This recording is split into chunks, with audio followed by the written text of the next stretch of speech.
El Perú, desde 1980, vivió un ataque terrorista fundamentado en el pensamiento marxista-maoísta Pensamiento Gonzalo, el pueblo al poder, liderado por Abimael Guzmán Reynoso, que sus ideas llegó a todos los rincones del Perú e incluso en los centros penitenciarios, donde para la época se encontraban una gran cantidad de sus cuadros y militantes. Sin embargo, el gobierno peruano, a respuesta de constante amenaza, bajo el mando del expresidente Alan García, en 1986 actuó de una forma deplorable e injustificable. El claro ejemplo fue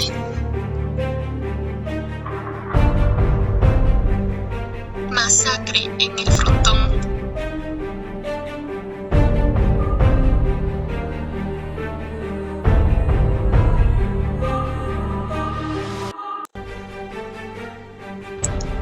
El 18 y 19 de junio de 1986, en el Perú se estaba dando una agitada situación en los penales, básicamente en aquellos en los que se encontraban los internos por terrorismo.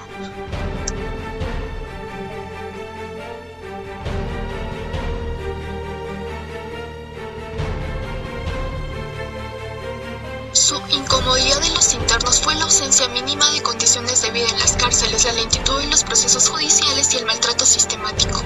Estos sucesos fueron dados en el centro penitenciario El Frontón, Lurigancho y Santa Bárbara, donde 254 internos fueron ejecutados extrajudicialmente.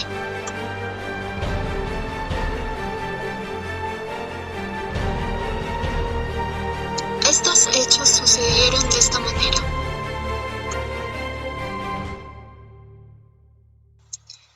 En el penal San Pedro, Lurigancho, la madrugada del 18 de junio de 1986, los internos de Sendero Luminoso iniciaron un motín.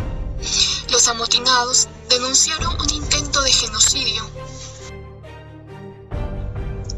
iniciando su levantamiento tomando rehenes a miembros del personal penitenciario y de la policía encargados de la custodia de los penales.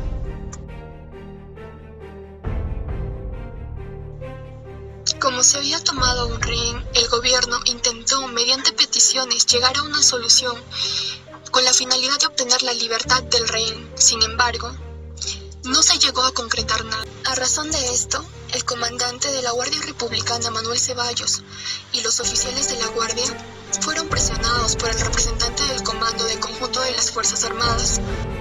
Se comenzó a dar la planificación de qué manera atacarían a los internos, donde estos dieron inicio al operativo pasando la medianoche del 18 de junio, estableciendo un enfrentamiento armado con los amotinados, generando la rendición de los reclusos. Sin embargo, en el exterior del pabellón se ejecutó a más de un centenar de reclusos. Mientras tanto, en el penal San Juan Bautista, El Frontón, este penal también continuó la misma estrategia, reclutando rehenes, bajo el mando del capitán de la Marina de Guerra, navío Luis Sampietri Rojas, y el capitán del navío Juan Carlos Vega Llona, que tuvieron a su cargo un operativo para la solución del motín. Este motín demostraba una actitud más violenta que en otros penales no se dio, por lo que la infantería incita a la rendición, decidiendo intervenir con disparos, inclusive con un armamento de guerra mucho más violento, por ejemplo bombas, fusiles, morteros, entre otros. Esto fue motivo para la rendición de los reclusos. Sin embargo, para las fuerzas del orden no fue motivo suficiente, por lo que los ejecutaron. Así señala la comisión y las investigaciones forenses que el Estado abusó de su poder.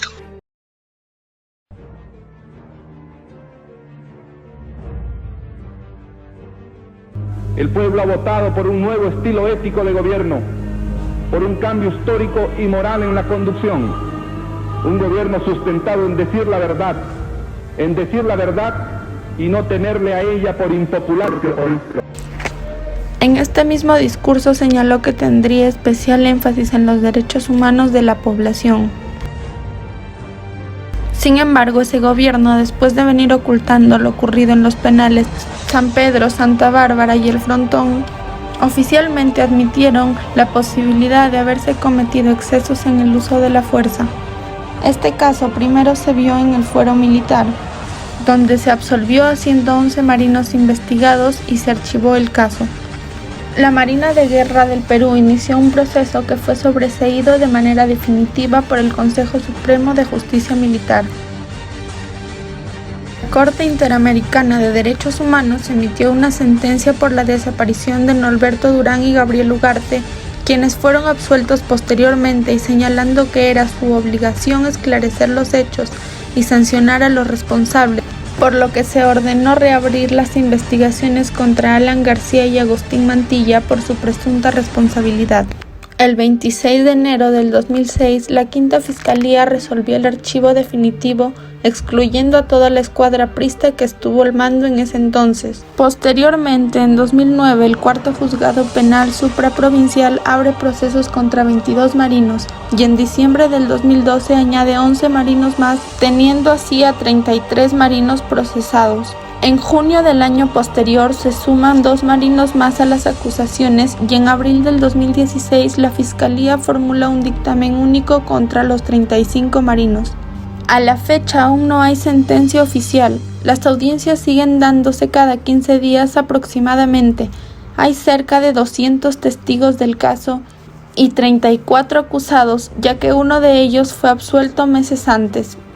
Ahora la gran pregunta es si las víctimas y sus familiares tendrán algún día la sentencia justa que se merecen. Opinión.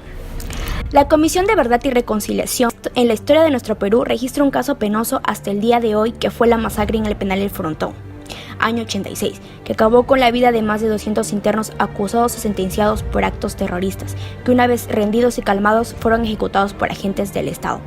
Adhiriéndose a este caso, la Corte Interamericana de Derechos Humanos en noviembre de 2002 expresa que el Estado peruano violó el artículo 1, inciso 1, que es la obligación de respetar los derechos humanos. Artículo 4, derecho a la vida. Artículo 7, derecho a la libertad personal. Artículo 8, garantías judiciales. Y por último, artículo 25, acerca de la protección judicial de estos. En conclusión, decimos que el develamiento del motín en el penal El Frontón se conoce como una serie de acciones militares ocurridas el 18 y 19 de junio del año 86, a raíz del amotinamiento de los presos acusados por terrorismo recluidos en esta prisión. En este acontecimiento penoso se realizó ejecuciones extrajudiciales, acabando así con la vida de los internos de este penal, vulnerando su derecho a la vida y protección judicial. Nos dice la Comisión de Verdad y Reconciliación acerca de la violación de los derechos humanos por los actos cometidos por miembros de la Guardia Republicana y de la Infantería de la Marina, y todos aquellos que tomaron parte de la decisión, realización y encubrimiento de los mismos, constituyen el derecho a la vida, como civiles oficiales debieron defender, mas no aniquilar. Estos sean objetos de medidas punitivas de los graves hechos reseñados ameritan. El caso del Frontón no debería de quedar impune. La gravedad de los hechos es catalogada como la más desgarradora en esa época, el periodo presidencial del entonces señor Alan García Pérez, pues este motín acabó con la vida de internos que habían sido declarados inocentes y acabaron también con la vida de un montón de ciudadanos peruanos.